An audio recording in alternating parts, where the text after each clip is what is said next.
Well, it's Friday, June 20th. We got lots to get through. It's our last show of the week. We're on here every morning at 9 a.m. or 9-ish, I guess, 9:02, 9:03. The headlines for this morning: Carney talks tough. Parliament gets set to go on vacation, a well-deserved one, I guess. And Liberals good at self-praise. And who will invest in Canada? And where's the pipeline? More investigations on the way. You can expect a lot more. And pot boiling over for the BC Health Ministry. All that and a lot more on the Really Big Show with myself, Jim Csek with NowMedia, and our managing editor in our nation's capital in Ottawa there, Iain Burns. Howdy ho. Are you ready for the storms today in Kelowna? Yeah, apparently we're under a storm warning. Does that mean all the politicians are descending on Kelowna, or what's going on? The storm instead of it happening in Ottawa? I have a feeling that the politicians are going to descend on a beach somewhere in the Caribbean or something, Mexico maybe. Well, Justin's probably there waiting for him with a couple of jets, and he's got that connection there for those nice vacation spots. Yeah. Anyway, let's kick it off with Mark Carney talking tough here on trade here, free trade. Let's go. And that's why we're announcing that Canada will be introducing a series of countermeasures to protect Canadian steel and aluminum workers and producers. And there's several, and I'm going to list them. First, Canada will adjust its existing counter tariffs on U.S. steel and aluminum products on the 21st of July. At the end of that 30-day period, in other words, we're going to adjust them to levels consistent with the progress that's made at that point on the broader trading arrangements with the United States. Secondly, we will implement reciprocal procurement rules, ensuring that only Canadian producers and producers from trading partners that provide Canada with tariff-free reciprocal access through trade agreements can compete for federal government procurement of steel and aluminum. Troisièmement, le gouvernement établira de nouveaux quotas tarifaires de 100% sur les... There you go. Tough What's he doing with those elbows? Has he been doing bicep curls, do you think? Because it's elbows down, elbows up, elbows down. When are they going back down again? When's he going to come down on that curl? They talk about Trump being like switching around decisions and stuff like that in stance, and I don't know. Again, taking another page out of Trump's book. It's a bit, it doesn't bode particularly well, does it, for us mere peasants who just have to deal with the consequences of these decisions, because it suggests that the noise coming out of the White House isn't very nice anymore, and that he's basically given up hope, at least for steel and aluminium. And I think that's right. That's the right thing to do. I think he's given up any hope of those tariffs being dropped, because the Americans, particularly Trump, they've been very silly and confusing and weird on most of this tariff stuff, but they haven't really been very inconsistent at all when it comes to steel and aluminium. And you can actually explain it. It's something you can explain to a 5-year-old, basically. Like if you want to have a fort, you've got to have pillows to build your fort. It's a very simple idea, and I think most people understand it, that they want to reshore production of steel, because you can't have a country, so you certainly can't have a military without a dominance in steel. So I feel like that one's there to last. And also, if you look at the British deal that people are talking about a lot as if it means anything, it doesn't really mean anything, but for all of the nice words said and the few concessions, there's not really much of a concession on those things, because they obviously take it very seriously. I think those are you're right. Those are the two things that are going to have a tough time. But here in Canada, and we're going to talk about it later, Canada's chance to actually use, because we have a surplus of steel and aluminum that we produce, but not being used on BC ferries, and we'll talk about that later. So that's the puzzling part. That is absolutely the puzzling part, when Melanie Jolie, standing in the background there, said that we will use Canadian steel and aluminum in Canadian infrastructure. But to my mind, he hasn't even been asked about it. No. Hasn't even been a question put to him. So what can you do, We've got a question, yeah. We've got a letter here that we're going to talk about after on that. But But Parliament ready to go on vacation, right? Happy times for the 343 men and women fortunate enough to be MPs. You know, worked for just how long did they work? Not very long at all. And then they're about to go on vacation, you know. And a lot of their work anyway was very much extracurricular and self-interested. It was things like campaigning to keep their jobs, you know. Yeah. Yeah. So, but they're gonna put that Bill C5 out there today, and then after that, tough work and ready for a vacay. Imagine that. Imagine having 3 months. I mean, and that's not even the only vacation they get. No. This is one among many. But can you imagine that? Like, what are they going to do? And these are the same people that whine about, like, oh, you know, I haven't had enough time to see my kids, and it's so depressing. I just want to leave politics so I can spend more time with my family. What else do you do? What do you do? You just wait around until a whip tells you how to vote, or a whip tells you what to say, question period or something like that. I mean, for God's sake, these people live such a charmed life. And I know, I have a feeling if our own MP there, Dan Albers, is listening, I'm not sure he will be, but if he is, he would reject that, and I feel obliged to say that and mention that, and other MPs would too. But he goes on like a summer tour, doesn't he, usually? And I imagine he's going to do that. He's going to do that again, probably, where he goes around and he actually tries to work. But obviously not all MPs do that. A lot of them just have a laugh, don't they? They just do whatever they want while the money keeps coming in. Pierre Poilievre was going to keep Parliament in session till he got a whole bunch of stuff done. And people voted, I guess, more Canadians voted to give the MPs their vacation time. So there you go.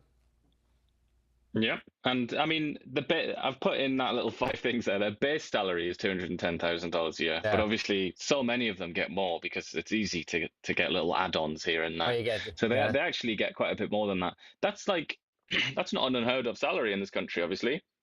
I speak to people in Toronto and places like that, and it's actually quite normal to get pretty high salaries like that. But to get a salary like that, usually you're working all the time. You know, you might get sort of 10 days off a year or something like that, but you're working constantly for a salary like that. I think the thing that makes it unique is that they don't really have to work, and even the days when they are working, they're not really working, are they? They're just like conspiring in their office or whatever, or talking to the whip, talking to the leader or something. It's like, come on.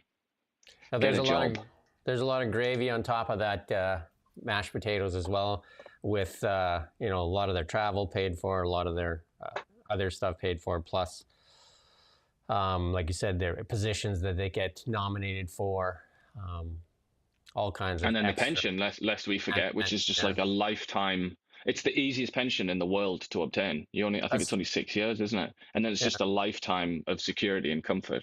That's the barbecue sauce on top of the gravy.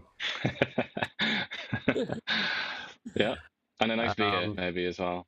And they talk tough too. They talk tough on Bill C5, and it looks like it's getting watered down even a little bit more. The Conservatives put that one piece in there. We talked about that yesterday, but now there's another. They backed down on face of relentless pressure from First Nations leaders who in a measure the Bill C would not be allowed to sidestep the Indian Act. The Liberals said they would remove that power from the bill, which is designed to speed up completion of infrastructure projects. But the Assembly of First Nations National Chief Cindy Woodhouse has not been placated, arguing the changes don't go far enough. This is just, everybody thought it was going to be different, didn't they? They thought this time it's different. There's a consensus now. We've got Carney in. Even the Liberals are talking about getting stuff done. But it's just, as far as I'm concerned, it's just playing to the old script. I was going to say just a little bit more slowly, but it's not even slower, is it? It's the same speed that this usually happens. Like big, bold ideas. We're going to be a real country now, guys. We're going to break down the barriers. We're going to build stuff. One economy. Yeah, one economy. We're going to be so prosperous. We're going to have a much better deal with the US and all this kind of thing. And then in the game of whack-a-mole, up pops Quebec, up pops environmentalists, up pops First Nations. And the trick this time, Mr. Carney, if you were wondering, was to whack-a-mole, was to actually do it for once. But instead, no, it's like, up pop First Nations. It's like, okay, I'm sorry. I'm so sorry.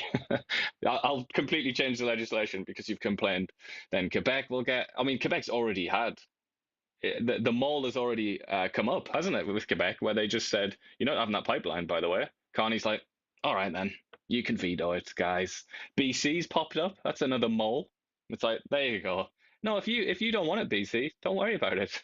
So in other words, this is the Trudeau government again. We're just back to where we started. Yeah, and our Foreign Affairs Minister, Anita Anand, has been given the opportunity to speak about herself at length in a fawning article in the Canadian press. Imagine that. The minister has already been severely criticized for her remarks about the Hamas-Israel war, praised herself as action-oriented, and said she enjoys having difficult responsibility. We have much work to do. We cannot waste any time doing it. Yeah, I read through some of that article, and yikes. No, I would say, like, I know we do say this quite a lot, but I'm saying this, like, if possible, I'm underlining this. Please read this article. It's available everywhere because it's the Canadian press. So if you just type in Anita Anand, Canadian press or something like that into Google, you'll find it all over the place. Please read this article because this is one of the worst articles I've ever read in my life. And I say that sort of thing quite a lot. This is an atrocity committed against journalism, where they've gone up to one of the most powerful people in Canada and they've just said, all right, tell us about yourself, kind of thing. And they've just like written these. It's the most worshipful article that I've ever seen. And you could read an article in like a very right-wing newspaper where they interview a right-wing MP or left-wing with a left-wing MP, and they do similar sort of things, but they do at least acknowledge challenges. And this they don't. This is awful. This is like the biggest pile of garbage I've ever seen. And to go back to our favorite subject, this undermines trust in Canadian democracy and Canadian institutions. She's a very powerful woman. She's been in power 5 minutes in this job and already made an absolutely gigantic mistake and alienated one of Canada's primary allies, Israel, to such an extraordinary extent that the Prime Minister of Israel accused the Prime Minister of Canada of being, what was it, anti-human or something like that, not understanding human civilization, like some sort of enormous insult to Mark Carney, based in part on her quite foolish words that she used to describe the war against Hamas. Yeah, and that's not mentioned in this article. That's not even mentioned. Instead, it's just her saying, oh, I'm really action-oriented and I love to do things. And then the next line of the copy written by Canadian press is, oh, yeah, and she did a great job with procurement during COVID. Did she do a good job during procurement? I was just going to bring that up. There's quite a lot of things were bought during COVID that are a waste of money, aren't they? But now forget about that. I was going to say, like, that was her accomplishment on her resume there, the procurement during COVID. What a waste of money. And then again, the question to ask is, where are the F-35s that were ordered back when Harper and then Trudeau kiboshed them, and then now they talked about bringing them back in 2023. And by the time we get them, they're going to be out of date. And but it is the jets that the Israelis are flying and using quite extensively right now. And we have how many of them? Anita, zero. And then no timeline for any of this stuff, because she says she's the such a procurement lady. Like, procure something then. But she also says that, like, now she's all about foreign affairs. It's all going to be action oriented, and she's the genius, and she's the greatest person to have ever lived, etc., etc. I almost don't blame her, because that's what the press and the other politicians say about her all the time. In that sort of environment, you might actually think that you're good and competent. I imagine, if people are just telling you that all the time. But now she's in charge of foreign affairs, and she's talking about revolutionizing it all and making it all great. What have you done so far? Yeah. You've alienated Israel. You've really upset the Americans on a number of occasions as well, and been rebuked more than once by the Americans. What are you doing? Where are your successes? Can you point to any yet? And then the plan is, we believe in peace. Good for you. And then she also, in that article, you can read between the lines, and then she isn't very complimentary to Melanie Jolie, the former Foreign Affairs Minister. Well, I guess indirectly you could take that as being a bit of a dig. I mean, inevitably so many of them will despise one another, because that's always the case in any sort of government, I would say. Well, we also do Fool of the Day, and this guy, we're going to hear a clip from Francois-Philippe Champagne, always in contention along with Melanie Jolie, but let's listen closely here to Francois-Philippe Champagne. Why did you set up a $95 billion borrowing authority for geopolitical risk if we're going to get a deal with the U.S.? Well, listen, we've always been clear since day one that we want to have no tariffs and that we're fighting for Canadian workers, the industry, and at the same time building our country. So we would continue, and we're continuing. I mean, you've seen it. We just had the G7. Prime Minister was there with the President. The Minister LeBlanc has been very active. We're very, very engaged to defend Canadian interests. But 95 billion is a lot of money to borrow, right? Well, listen, you know, we have a number of tools in the toolbox. You know, what Canadians expected us when we started that was to fight for them, but at the same time be prudent when it comes to looking at what we might be able to do to support industry. You've seen that we're now affected by unfair steel and aluminum tariffs. So we've been there to fight. We've been there to support the industry, the workers, and at the same time favor also domestic consumption of what we produce in Canada. Okay. That's why he's the best. That's why he's the best in the world. That's why whenever he's in, it's going to be hard to win Fool of the Day. Because he's good. He's really good. He didn't use the word catalyze. I'm surprised. I was waiting for that word. I was like hanging there, waiting for them to use that word. Investment in Canada is getting tougher, and that's what have they done so far to convince people to invest in Canada? And here's this little chart here showing the investment by our pension fund here in Canada and how much they've invested over the years. If you look in 2005. It was all Canadian investment, and it just got worse and worse and worse and worse, and here till 12% in 2025. And how are we going to convince people to invest in Canada when, like you talked about steel and aluminum, we can talk about British Columbia later, we're sending our investment dollars overseas to China. And this goes over and over again, including Mark Carney moved the Brookfield Asset Management, one of Canada's larger companies, to move the headquarters to the United States. It's because there's better access to capital.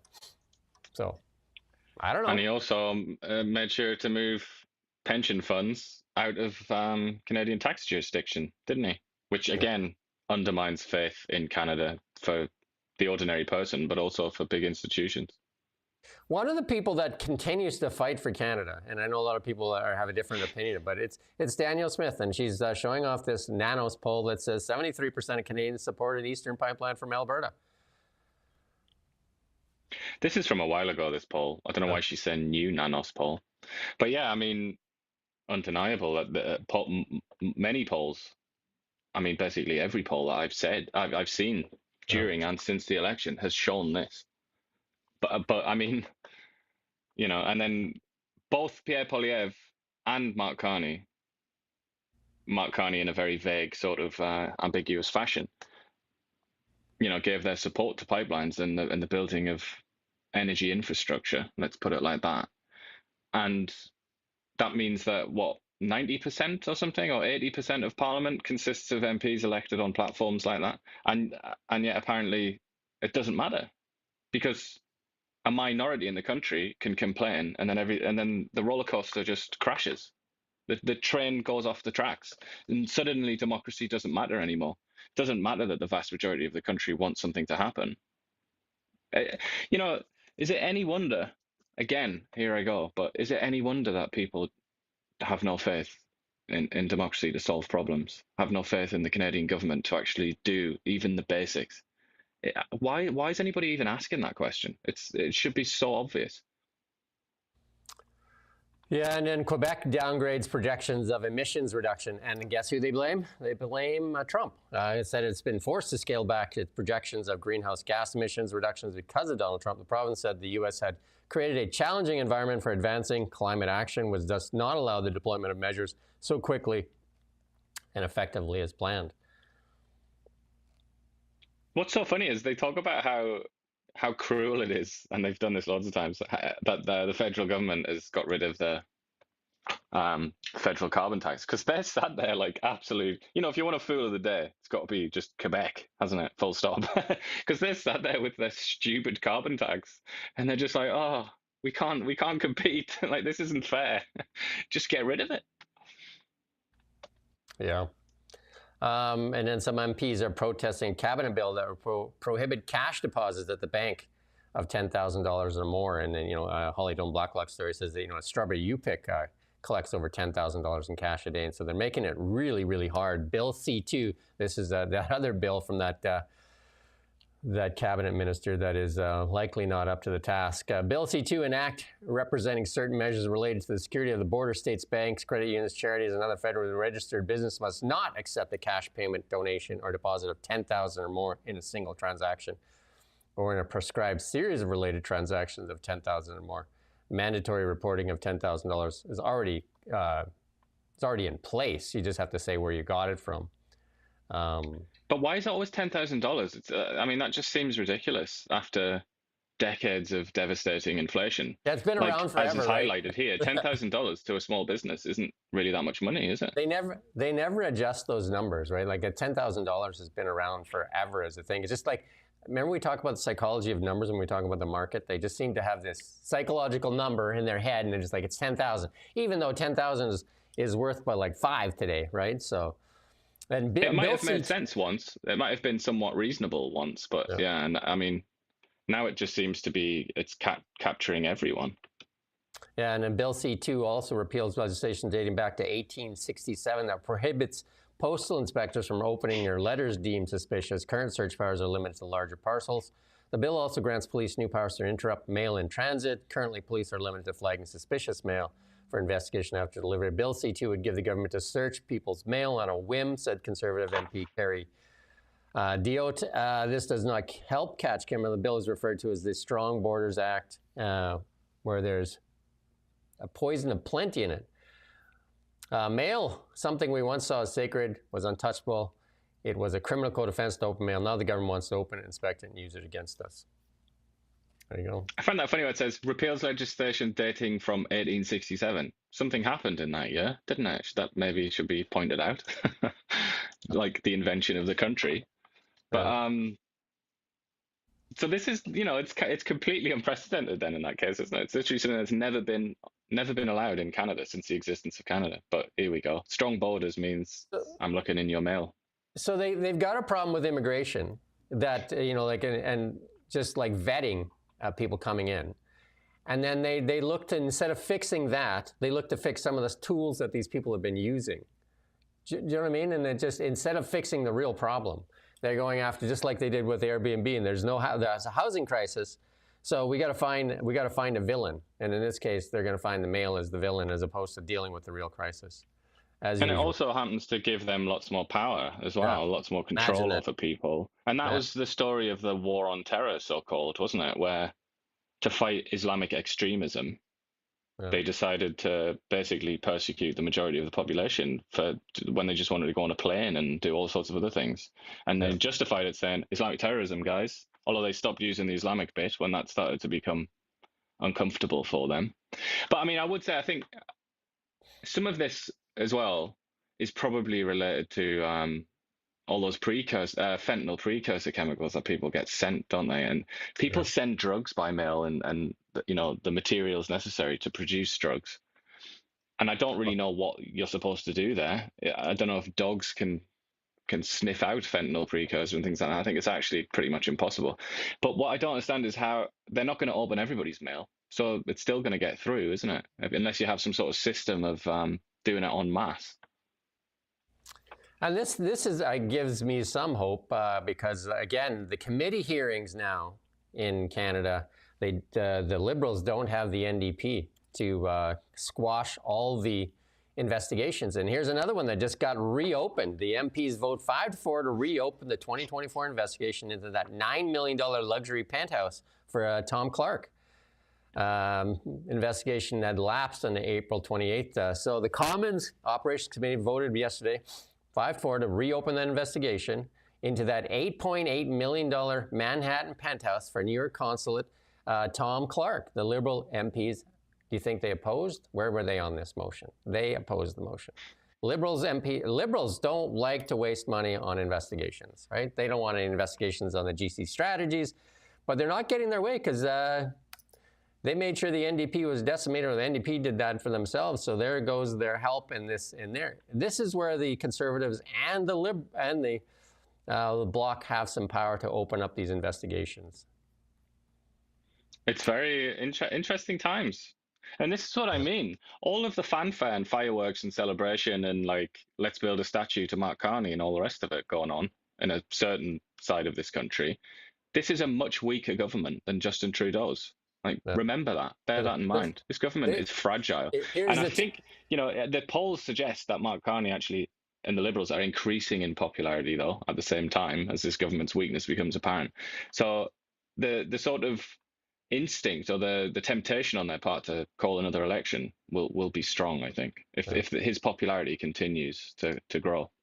Here's the typical answer. Liberal MP Jenna Sudds yesterday said government caucus members opposed reopening the Manhattan penthouse because we have more emerging and pressing issues that are coming to light now. And she said we should focus on the future and move forward with the pressing issues. Jenna Sudds, no, we should find out where all the corruption lies and get rid of the people that are corrupt. That's what we should do, Jenna. Because until we get rid of that, how do we have faith in our government? But I guess as well that means that every single thing that they're spending their time on now, like a 3-month vacation, for example, qualifies as more emerging and pressing. Yeah. So it's more emerging and pressing that Jenna Sudds has 3 months on vacation to enjoy a lovely summer break now. That must be more important than trying to find out if the Canadian taxpayer was ripped off in a purchase of a $9 million condo in New York City. Yeah, then basically what she's saying is we don't want anybody looking into this box of crap that we have, because the NDP didn't allow anybody to look, and we would like it if nobody else would look in here as well. We would appreciate that.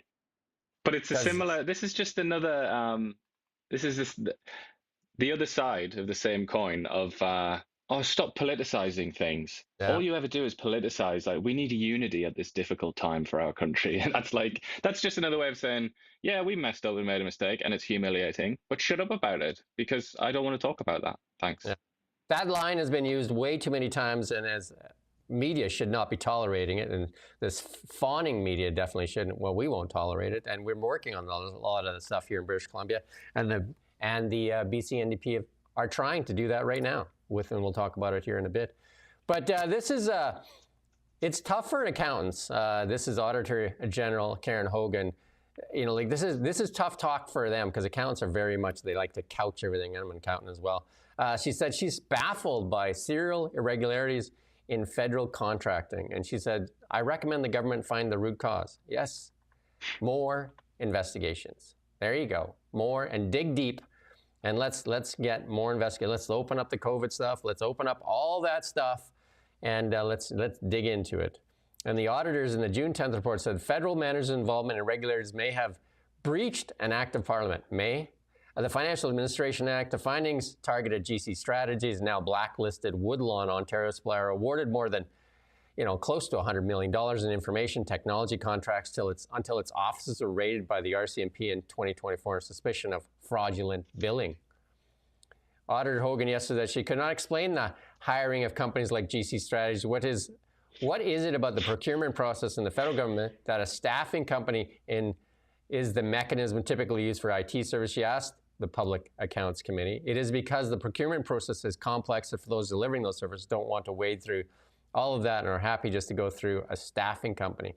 I do think that is something the government needs to figure out. I don't see the value in telling the public service, follow the rules you already have in place, because it creates the need to put an action plan in place. Yeah, and on and on and on. But that's tough talk coming from an accountant. There's a rot in the system.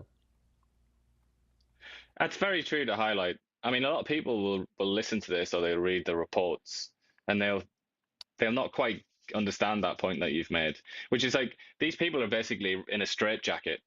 For so many reasons, they're not going to speak clearly and candidly. They have to use this couched language, and it's not just because of accountancy. There's like legal issues and there's all sorts of I can stuff guarantee going on you, there. But if you had a pint and you were sitting down with her, she would use different language.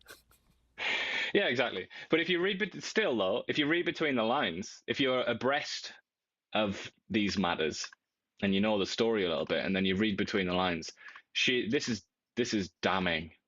I think in many ways, Blacklocks here, who usually go all in, they're sort of underplaying this a little bit. I think this is absolutely damning. I mean, there's a line where she says, let's have a look. When we spoke to public servants, some at times were unaware of some of the requirements that existed in the procurement rules. So the people responsible for procurement didn't even know what the rules were.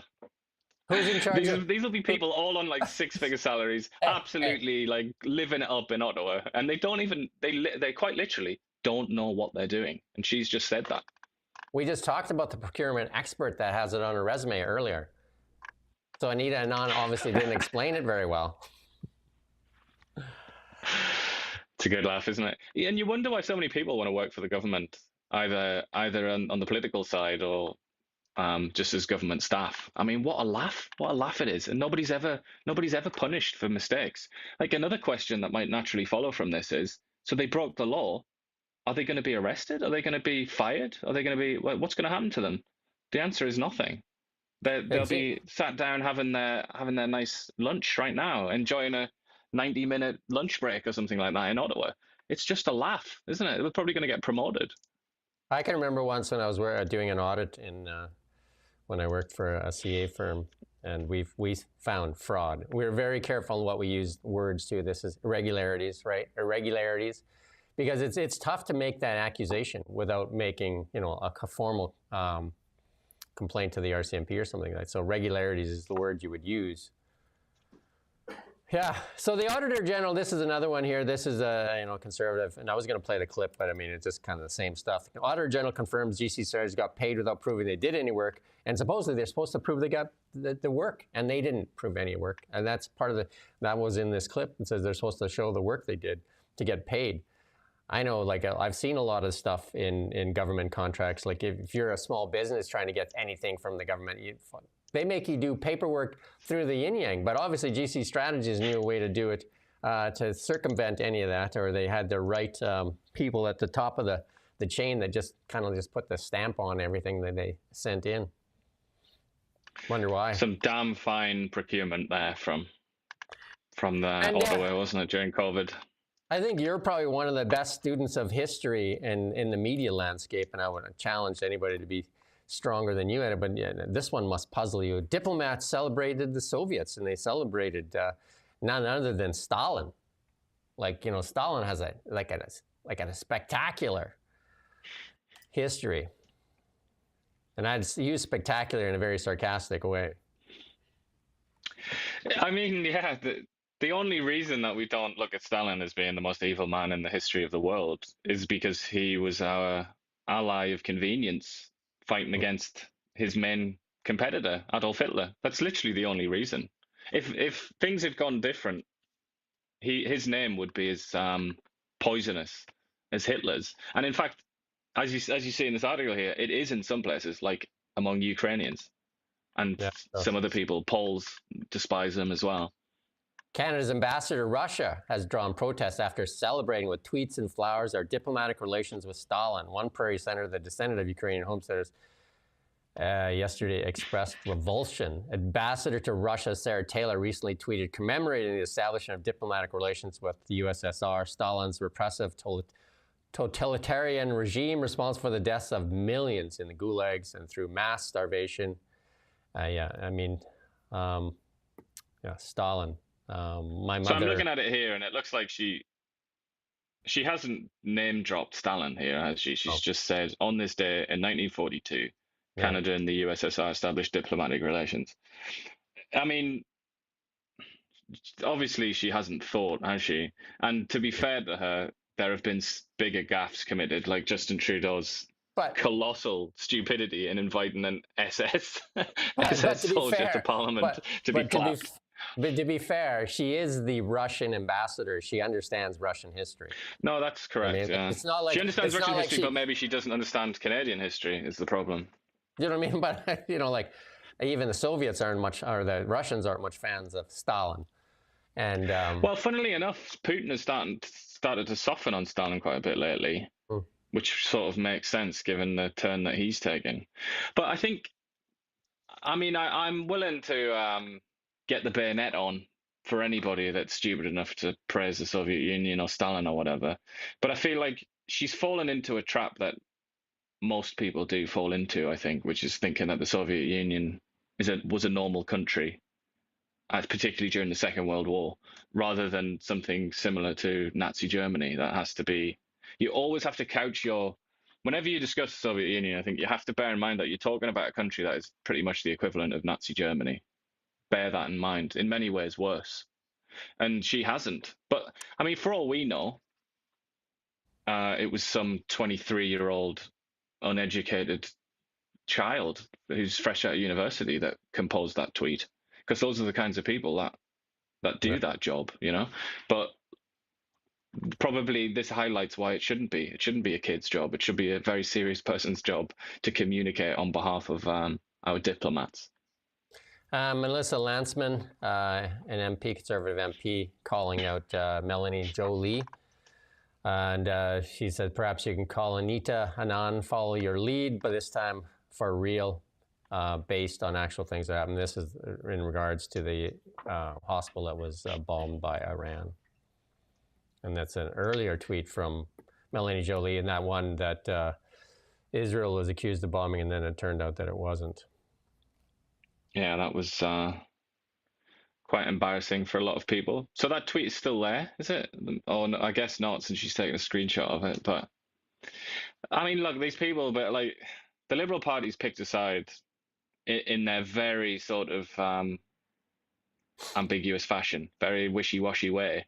They've picked Palestine, haven't they? And they're not very happy about Israel, but at the same time, they're not being very vocal about it. They're trying to make it seem like it's all about international law and all of these grandiose concepts. But they want, they're on that side. They've picked a side. I wouldn't say they're like on the extreme end. They're sort of moderate pro-Palestine people, especially if you think about who their electorate is. Sort of, they're out of sync with their electorate. But that's it, isn't it, basically? Whereas the Tories are very, very clearly pro-Israel. Like, there's no hesitation, there's no question about it whatsoever. They're very, very pro-Israel. And there's lots of allegations of, like this human trafficking, and a lot of people making money on both sides of the border here in illegal migrants and that. And here's even the corruption even gets worse. The Canada's immigration system has reached the immigration department itself. It said staff tried to interfere with applications entered in State of Canada, with one asking a colleague whether they would accept money to approve it. You know what I mean? Like, so how deep is this corruption? And like we've heard here in Kelowna, we can't get anybody to talk about it, that there's, people paying up to $40,000 to get, like these work permits here in Canada.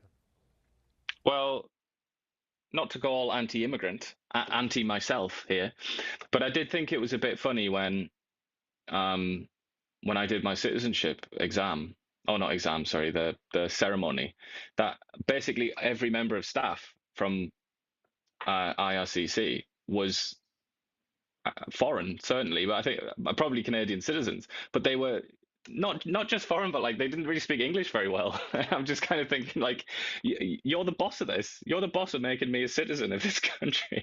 It's naturally, if you employ lots of people from lots of different cultures and you give them control over things like this, there's a chance that they're gonna, that they're gonna behave as people behave around the rest of the world. And I'm sure you've experienced something like this before, but I remember I learned a lot about the world when I crossed the border from Laos into Vietnam, and it was not possible for me to cross. I tried many, many times. It wasn't possible for me to cross unless I bribed the immigration staff. You had to bribe them. It was just formalized, and it wasn't even, they weren't embarrassed. There was no like argument or anything. It was just, no, you bribe us. Like, that's how it works, and that's what most of the world is like. So you bring people from all around the world and you put them into the Canadian system, there's a good chance that they're going to behave like people do in the rest of the world. And I would say that possibly that's what's gone on here, but I haven't read the article, so I might be guilty of ignorance and all sorts of other things. So this is a CTV tweet. Canada Day canceled for the second consecutive year in Montreal. I thought we were supposed to be all celebrating Canada Day again, like all, because like the during Trudeau's reign there, they didn't even want to celebrate Canada Day. All the celebrations of Canada were suspended in many major cities in Canada. And then when Carney needed to win the election, they really wrapped themselves in the flag. And here we go again. Now that they've won, they're going to cancel Canada Day in Montreal. That's the first one I've seen. So they're saying that they're worried about public safety. But it was Montreal, wasn't it, where they had St. Paddy's Day, and Carney was there, jumping around, happy as Larry, wasn't he? Well, that's different, though. St. Patrick's Day is important. Canada Day, not so much. But also, in 4 days' time is Jean-Baptiste Day, isn't it? Which is a big Quebec day. Is that not going to happen as well? That would be the real interesting one. That one's important because there's not a safety concern with that. There's safety is the number one priority when it comes to large events like the Canada Day. It reminds me of don't leave your house under absolutely any circumstances whatsoever because there's a lethal virus going around. Then somebody is killed in an interaction with the police thousands of miles away in a foreign country, and then it's like you must go outside now and protest in massive crowds because it's a public health issue. Yeah. And then this is our Bill C18 section, and we're coming up to the big anniversary, but this is the tweet that I found here from CTV. Again, it doesn't say sponsored anywhere on it. New Canada Strong Pass offering discounts at national parks. Discounts, so coupons. Hey? So CTV is now promoting coupons. I did see a couple of Liberal MPs promoting it as well.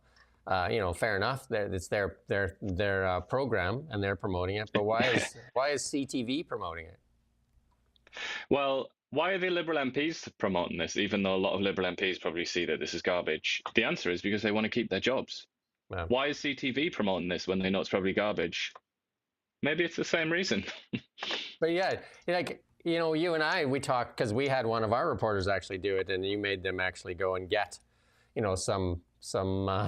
some rebuttal to it instead of just like putting up a piece that is basically promoting a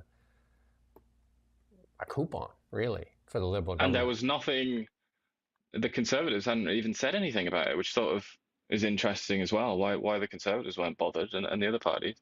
But by the way, I can confirm that Saint Jean-Baptiste Day in Montreal is going to go ahead. Well, that's an important holiday. Canada Day, not so much. Yeah, I mean, it's just the country that you live in. It's the country you live in, but it's not the nation that you live in. There's no safety concerns with Jean-Baptiste Day, like as with Canada Day, because many Canadians don't like Canada, apparently. That is just comical, isn't it? But whatever, do what you want, Quebec. You will anyway, so you might as well do what you want. June 22nd was the second anniversary of the death of a free media here in Canada. That's the day that Bill C18 received royal assent, making it law. So we're almost on the second anniversary. There you go. And this is what critics are saying about it. It's government empowered favoritism, mandatory payments, largely back big, well-connected media, not smaller independent voices. That's us, right? No money, leaving true pluralism diminished, and that's Meta blocking Facebook and Instagram for outlets, and critics warn Bill both breaches charter protections and limits information diversity, and it enhanced legacy media, not independent voices, driven platforms to ban news, weakened local and niche journalism, and eroded press freedom and rankings. This is all from ChatGPT. I'm not making this stuff up. There you go. And they're citing. I'm looking at the sources here, and it's like The Guardian, Canadian Dimension. These are left-wing outlets, which is important to emphasize, I think. And then the critics describe Canada's news environment post C18. Ready for this? We're going to start using this. Ready? A zombie ecosystem. There you go. There's your freedom of press in Canada, where government subsidies haven't revived journalism, rather choked off independence and vitality. Iain and I say this every day, And Canadians voted for more of the same, and we have a suppressed, compromised media. Freedom of the press does not exist in Canada. And these are, like you said, left-wing outlets putting this stuff out. And this is what we have left in Canada. You can see it in the media. Like, why is CTV promoting liberal nonsense things like coupons? Why is the question. Why? But it is funny, you mentioned niche, how it's harmed niche outlets. But I would say not all niche outlets, because it seems like certain niche outlets are sponsored in a very sort of very big way by the Canadian taxpayer, because the Liberal government has decided to sponsor them. And they just happen to be a lot of, like, the likes of the Thai, which I'm sure people in British Columbia will be familiar with, but very, very left-wing news outlet. You know, nothing against them for it, but they're very, very left-wing, like kind of BC style left-wing. But then there's also countless amounts of First Nations publications, including ones that go on about like genocide and how horrible Canada is, and literally put Canada in speech marks because it's like a colonialist name or something like that. It doesn't really exist. It's like, oh, Canada. And then it's when these people are in British Columbia. So it's kind of like, that's who we're funding. Those are the niche outlets that we fund with our taxes, rather than, I mean, how many do you want to talk about, even in BC, that have shut down in places like Kamloops? Yeah.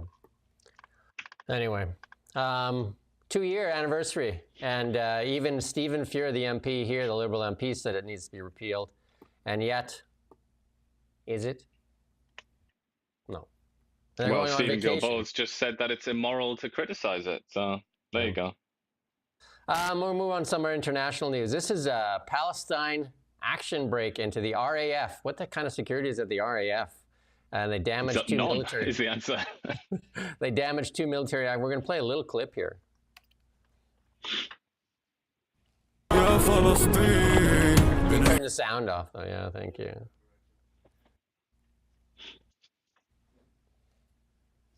So that's the engine of a military aircraft there that they're fiddling with, spraying into. Yeah. You know, why not? Why not? There you go. That's good enough. I mean, obviously, these people, these Palestine fanatics, these anti-Israel fanatics, they'll do anything to get attention, and they're just sort of part of the furniture now. We're used to them. The interesting thing here, I think, is that the British military, the British government goes on and on all the time about all these risks from Iran and Russia and North Korea, and the infrastructure might be damaged, like undersea cables and things like that. And then here we are. This is the biggest RAF base in Britain. It's massive, and it has so many assets, like very expensive, sensitive assets in it. And these agitators got in, vandalized aircraft, and got out. Nobody stopped them. So here's the and Keir Starmer, the Prime Minister, he says it's disgraceful. I think you might want to look at your security and call that disgraceful. But right? Also, like, what kind of punishment are they going to get? My feeling is that they'll get nothing. They'll either get off or they'll get like a suspended sentence or something, like a slap on the wrist. So the security's crap, and then the laws, the legal arrangement is also feeble. So they see this happen, and then that nobody gets punished if they're even caught in the first place. Because it's England, remember, where people like stop ambulances and stuff in the middle of the road, and then they get arrested sometimes, and they don't even get punished. And so often they don't even get arrested. So it's bad security, and it's also just like terrible legal arrangement. So you kind of get what you deserve, don't you? I accidentally in Honolulu drove into the air base there. Accidentally, like drove up to the gate without realizing where I was driving. It was a 4-lane highway going in there. And that was one of the most terrifying moments of my life. I was trying to explain that I was looking for the mall. They weren't really listening very well. But that's the thing, like, some countries take it seriously. I would say America's probably one of them. Though I'm sure America has security flaws here and there. They've got a lot of infrastructure and military assets all over the place. But the Americans kind of do take it seriously, don't they? Like, when you see people trying to get into Area 51 and stuff, and there's like the Humvees are on the horizon, watching you. But obviously the English are just too stupid to even bother with that. Nobody, they thought that was like, oh well, that'll not happen. If they even contemplated it in the first place, they probably didn't. America Airlines United paused Middle Eastern flights due to rising tensions, and like even Trump has said he's going to give it a couple of weeks, 2 weeks or less, to make his decision on because it sounds like there's some talks going on, possibilities of maybe having a more peaceful resolution, even though Iran and Israel continue to exchange volleys. Well, and verbal volleys as well. It doesn't sound like either of them is in the mood to give up.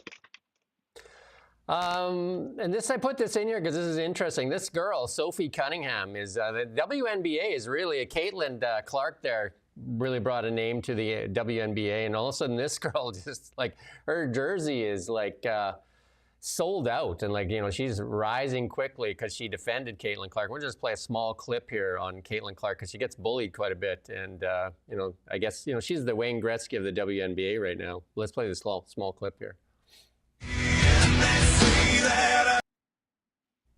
She looks a little better than Wayne Gretzky, though.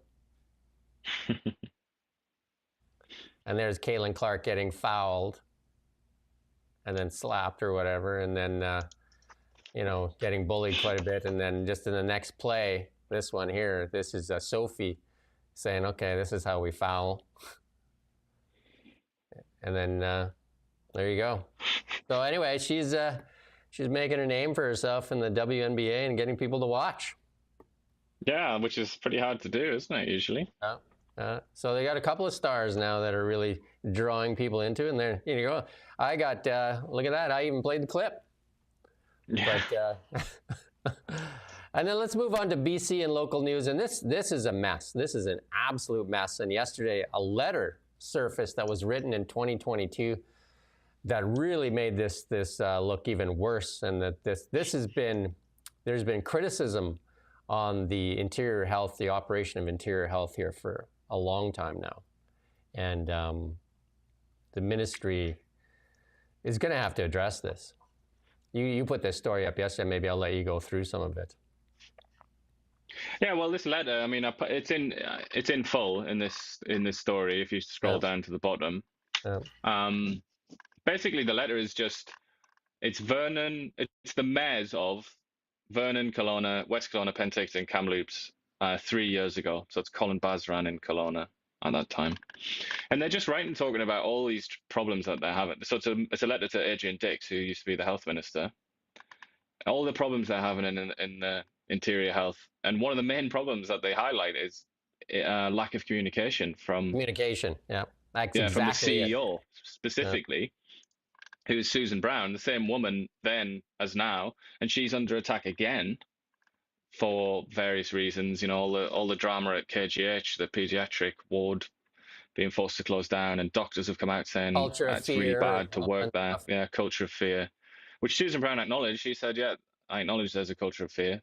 Bit odd for the CEO to say that, but so it's kind of this has been tactically leaked, obviously, by somebody at one of those cities. Probably Kelowna, to try and put pressure on Susan Brown, I think, because she's under pressure already. The BC Conservatives want her fired. And obviously whoever leaked this also wants her fired because they don't like her.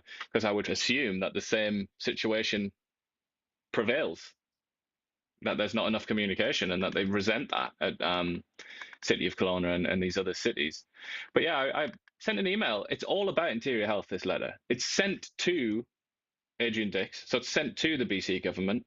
And it's by the mayors, but it's all about interior health, basically. And I sent an email to Interior Health asking a few questions and saying, would you send me a statement over? And then after hours of not responding, they did respond and say, oh, this looks like it's about the Ministry of Health. So ask them. Here's their phone number. So not doing very much for their reputation of poor communication, I'm afraid. But to their credit, I guess, the health ministry wrote up a statement attributed to Josie Osborne in which she says, because she used to be the mayor of Tofino for the Green Party before she switched teams, And in that statement, she says, like, it's really important to speak to mayors. I understand that because I was a mayor. And then she says, I've spoken already to Tom Dias about KGH and so on and so on. But she ignored one of the main questions I asked, which was, what did Adrian Dix do in response to this letter? Obviously, that's not going to be revealed. We could submit an FOI and get a nice black piece of paper with all the lines crossed out, but that's the situation we're in now. And I've asked several times now for a interview with the CEO, Susan Brown. I highlighted an interview that we did in 2018 when she was appointed.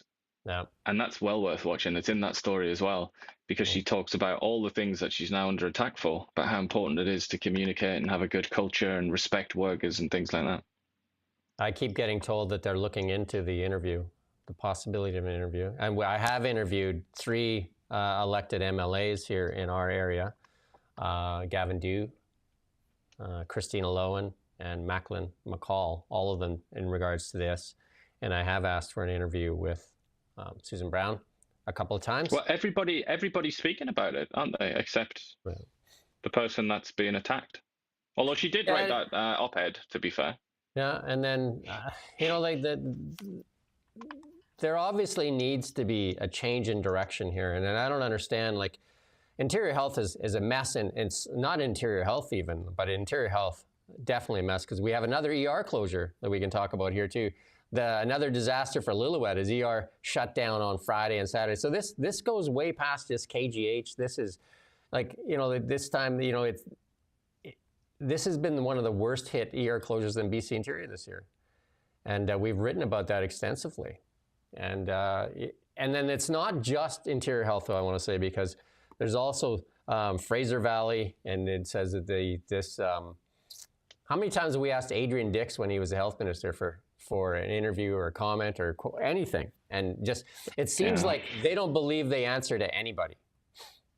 Bonnie Henry would only take questions from certain media, when they had basically that Dr. Henry was running this whole province. Hogan basically gave the reins to her.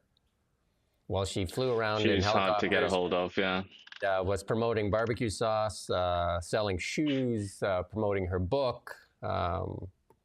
She was doing a lot of things, and then they wouldn't answer questions. They wouldn't be held accountable. And Adrian Dix definitely wouldn't be held accountable. Still, I mean, how many times have we asked for that? And then the city in that 2022 letter shows unaccountability too, because they wouldn't even converse. They're here. She actually works here. Why couldn't she communicate with the mayor and council? And yeah, you could you could walk there, couldn't you? Walk between the offices. The communication department here at Interior Health is over 10 people. I can't remember the exact number. It's 12, 14 people. And what do? What do they have? A lack of communication, steady, right? And I've talked to some of them off the record. It just, you can't get anything, because they always just want to refer to like this letter. When you sent that, asked for a quote, and they said, well, talk to the minister. So why do we have so many people on the payroll here and in communications if nobody wants to communicate when they just want to send you to the minister? I don't know. Yeah. Seems like a waste of money. I think from our perspective anyway, as media, that's where we can speak about our own experiences, I guess, there, and yeah, it can be tough. I mean, they usually do respond in some way. It's just they never really they don't often give you what you want. Let's say they don't often answer directly. But this Lillooet thing, just to highlight that again, sorry, because I think this is just an absolute catastrophe in Lillooet, isn't it? It's the second time this week already.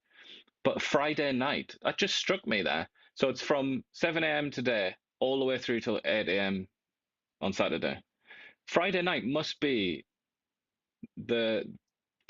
one of the busiest nights, at least for an ER. If you think about it, like people getting drunk and stuff like that, and opportunity for all kinds of madness, and people are off work, so they jump into the river or something like that. It's like, it's so terrible. I feel that they have to drive 2 hours. Like, there's a distinct possibility that somebody's going to get drunk in Lillooet today and snap their leg in half. Then they have to go over a mountain road for 2 hours in the middle of the night to Kamloops to get emergency treatment. I know we've done this loads of times, but I just feel like that's not cool, is it? That's terrible, really. We've reached out to the Lillooet mayor for comment, and they weren't keen on talking about it because like lots of times there's a threat. If you speak out, then you get less, and they already got less. So I'm not sure why they're not speaking, because the Merritt mayor has spoken out several times, and is quite vocal, and he was Also, quite angry Oliver has spoken out. He's quite. I interviewed the Oliver mayor. He's quite angry about the the COVID restrictions that lost him 2 ER doctors there in Merritt, that they wouldn't lift, but. It's tough to get people to go to Merritt, and then to put those rules in place, and that lost him 2 people that, hard to get back, right? And then right now, I think that the story's out there. Josh sent it to me, and I haven't done anything with it yet, or I'm not sure if you have. The BC government has set up some coffee stands and giving away free coffee in Seattle there to try tempt doctors and nurses there with a free coffee to come work in British Columbia. I mean, I wonder what the hospitals think down there of this free coffee. They must find it quite amusing, I think. But if you're upset at the BC NDP, here's some advice from our premier himself from the past. Let's play this clip here. Out of hand. As a lawyer, I've represented people who have been involved in protests and perhaps faced criminal charges coming out of that.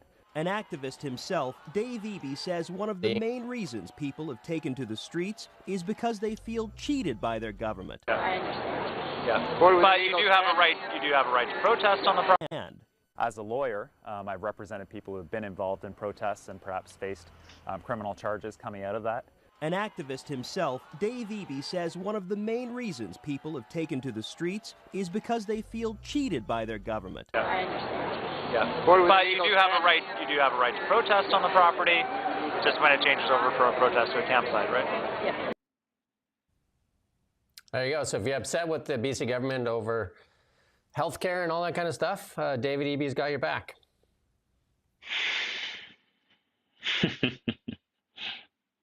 It's funny how these people keep getting into power. Like Stephen Guilbeault is another one that comes to mind. Oh. It's like handing the keys to the prisoners in a way, isn't it? Keys to the prison to the prisoners.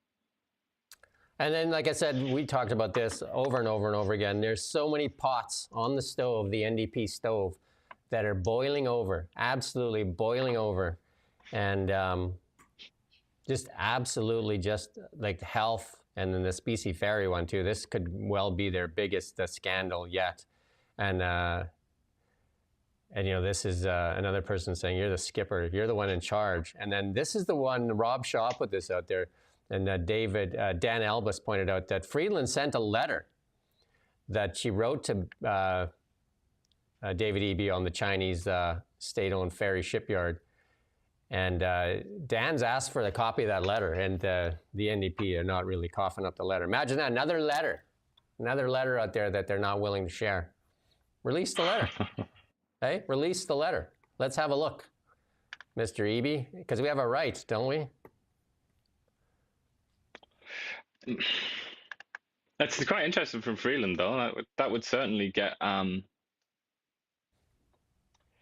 That would be interesting. Yeah, I mean, it's the Liberal government is just trying to pretend that this has absolutely nothing to do with them. But it'd be interesting to see them dragged into it a bit more. Yeah, but anyway, release the letter, Mr. Eby. Release it. Let's have a look. Let's look at markets. So.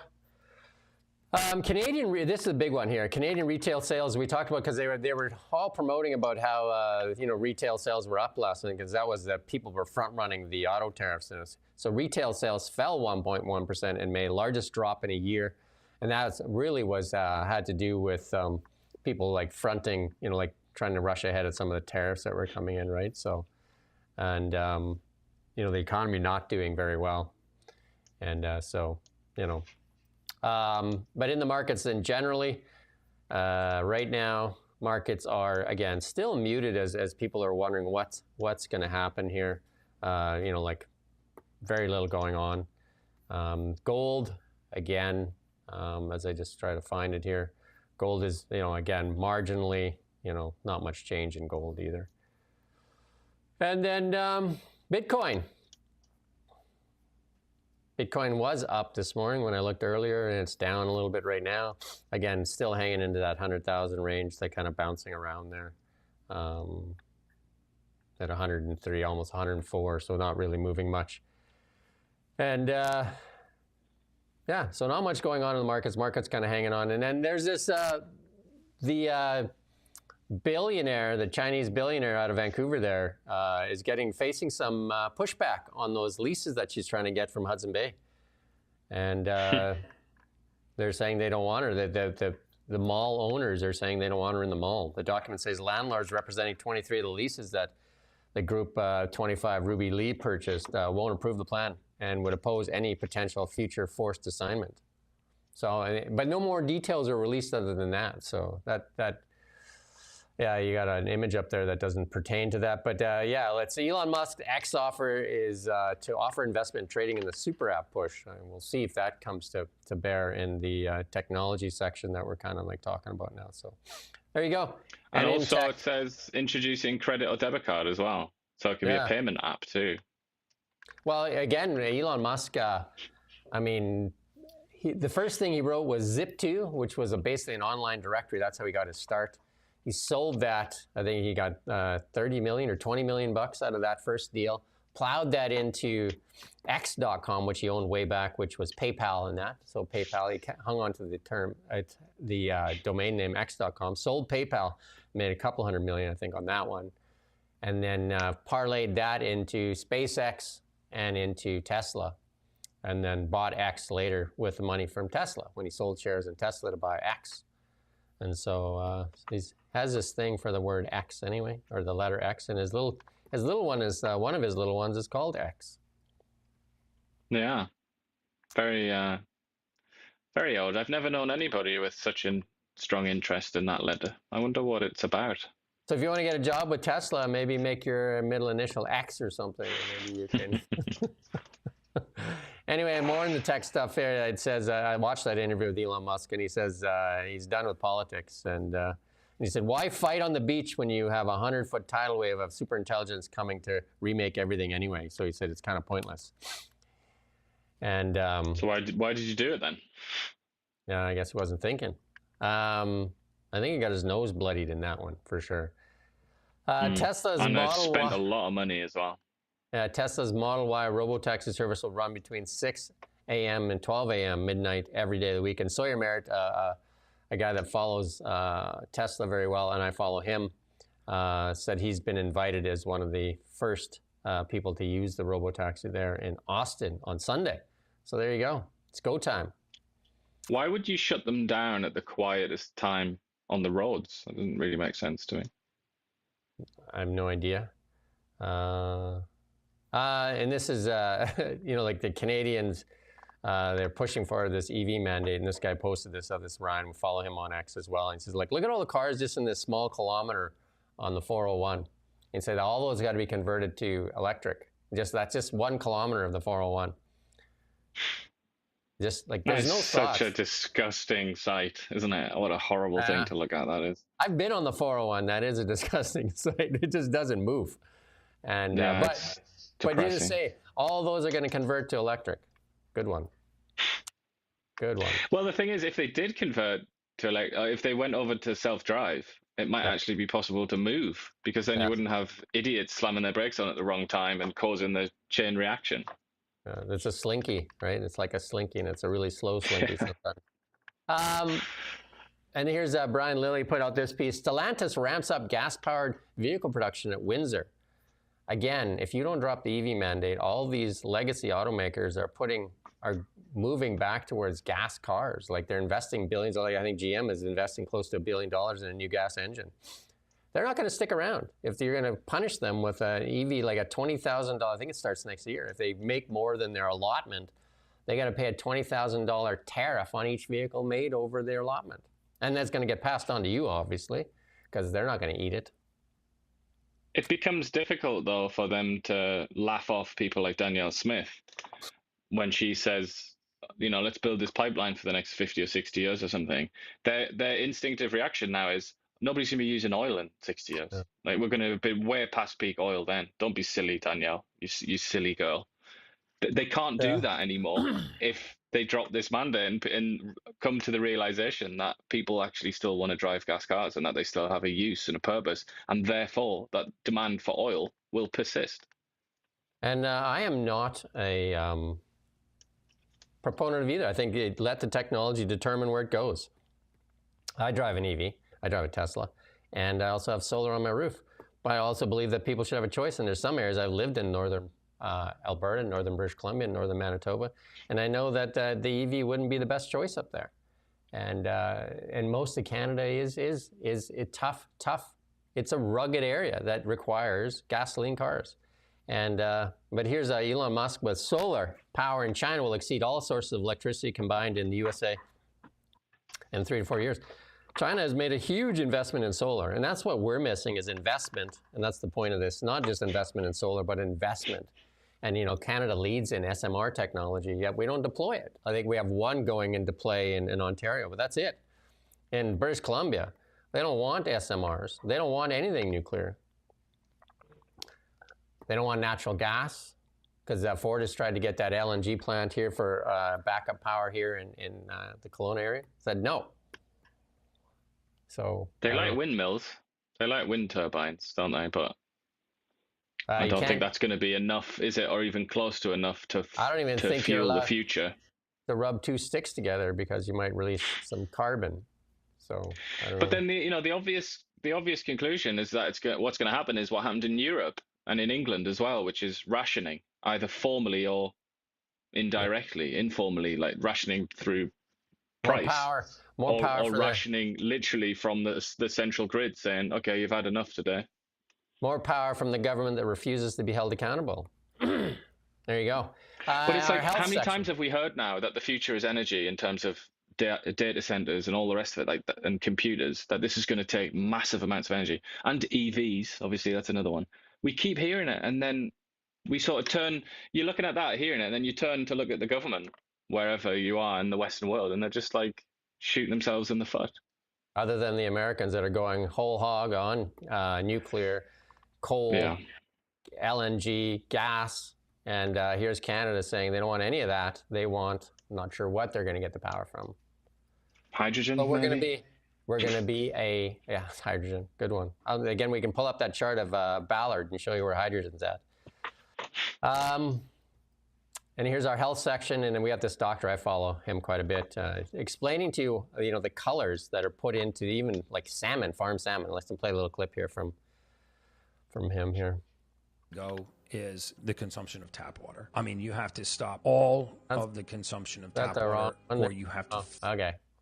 That's the wrong one. Yeah, that's okay. That's fine. It was, he was just talking about like the salmon is farmed and it's actually white, and they dye it, actually give it to that pink color. So like one of the big things they're trying to get rid of in the United States for sure is getting rid of all those dyes in foods.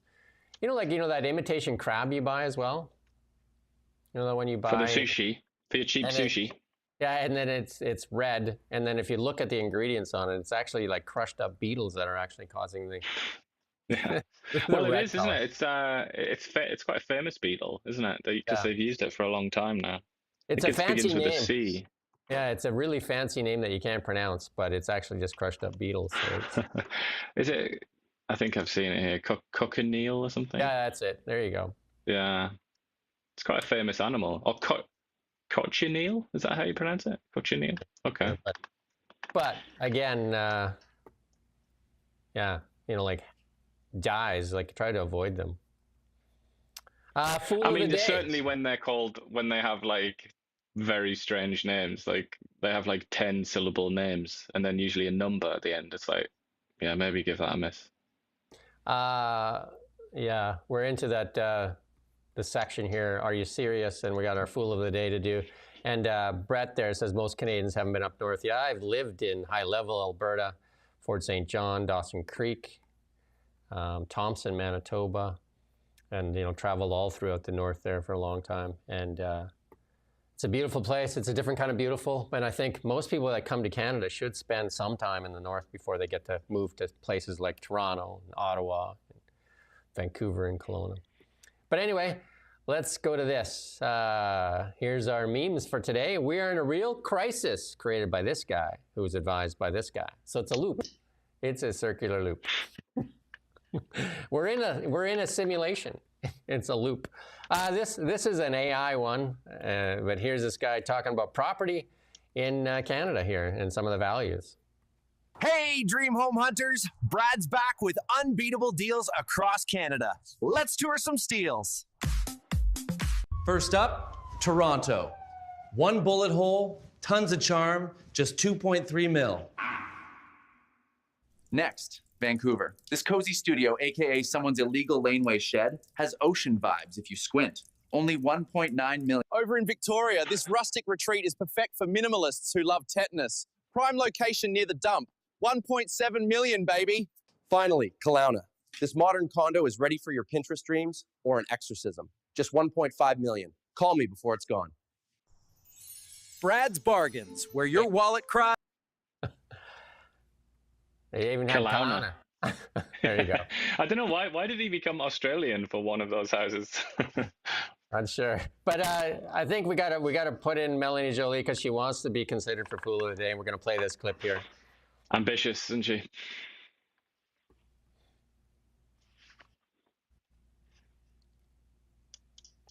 Review of American fighter jets. Where's that at, buying those? Is the review wrapped up? Is it close? So the government is obviously continuing its consultation. I had the chance to sit down with Lockheed Martin, with Boeing, with Saab as well. And our goal is to make sure, and my goal is to make sure that we're able to attract more jobs in the country. And meanwhile, the Minister of Defense is working on making sure that our very brave men and women are well supported, as of course they defend Canada's sovereignty and make sure that the world is much more peaceful.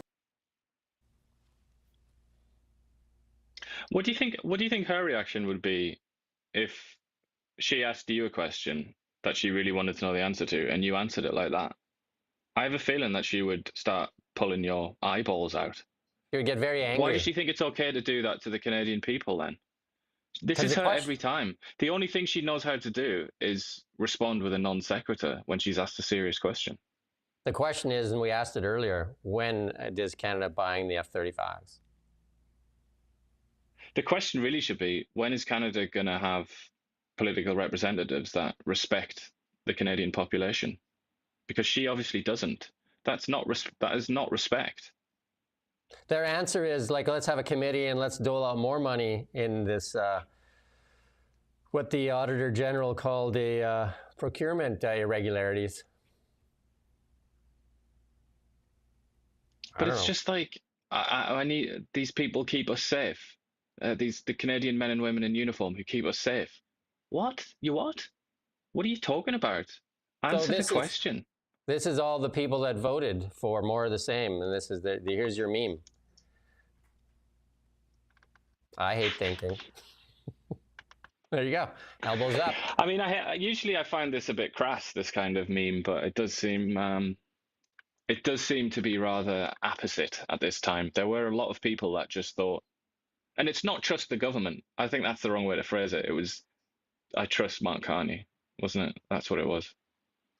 And then this one here is, I was going to play the clip, but I don't think I put the link in there. Or maybe there is, the link is in there. And this one is, and the Democrats in the United States, 73 days before, we're going to play this clip here.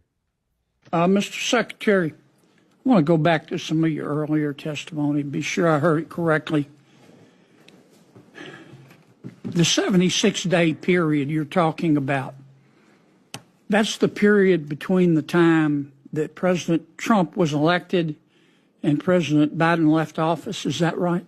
That is correct. And during that short period of time, 76 days, how much taxpayer money went out the door of the Department of Energy? From the Loan Program Office in loans and commitments, $93 billion. Well over twice as much as in the previous 15 years. That's good there. That's good. So those people got very efficient in those 73 days. Just like the pardon department That got very efficient as well, didn't it? Very efficient. They really got very efficient, making sure that much money went out the door. And then here's another one here. American firm employing Mark Carney's wife receives huge contracts from Government of Canada. Why not? Hey? It smells a little bit like farmed salmon, doesn't it? And if you want lunacy, this bill that they're trying to run through the U.S. Senate, it likely is coming here as well. But here, listen to this. This is just, it's got to be like completely crazy. Senate Bill 38 going to the Texas House, and this bill seeks to keep squatters out of our house.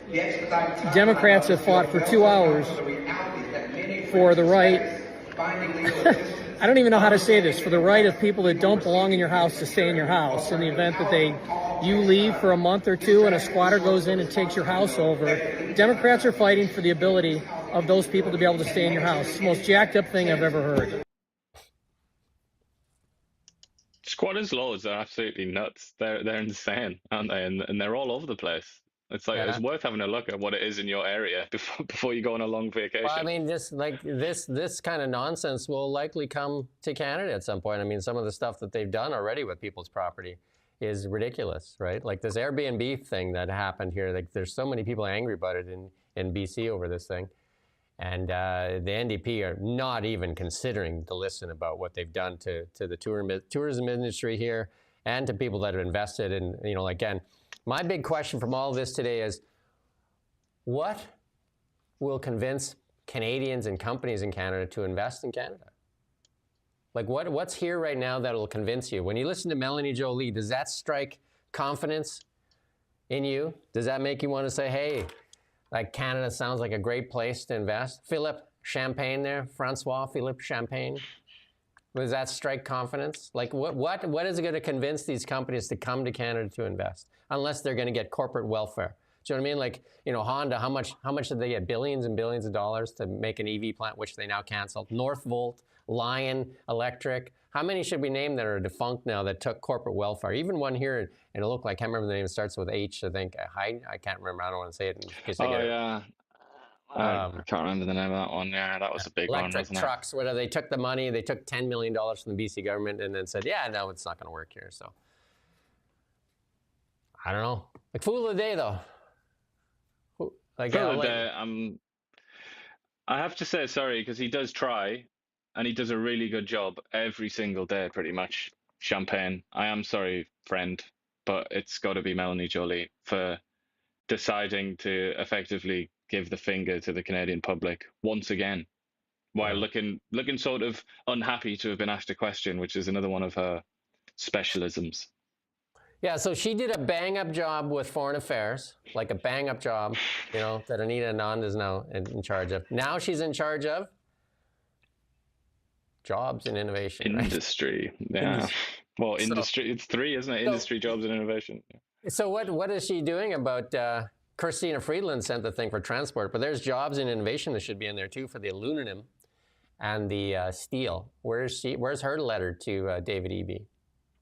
Well, she keeps talking about it, saying we're going to do everything we can. We're going to act very quickly. She's been saying that now for since she was given the job, I would say. Well, so they do have. She's talking about it. What time is it right now in Ottawa? What is it, like 12:30? It's 1:25. 1:25. So they're almost on vacay here, right? Yeah, I think she'll probably already be out the door. You think, I think maybe Justin Trudeau is got the spot warmed up for them there on the Caribbean there?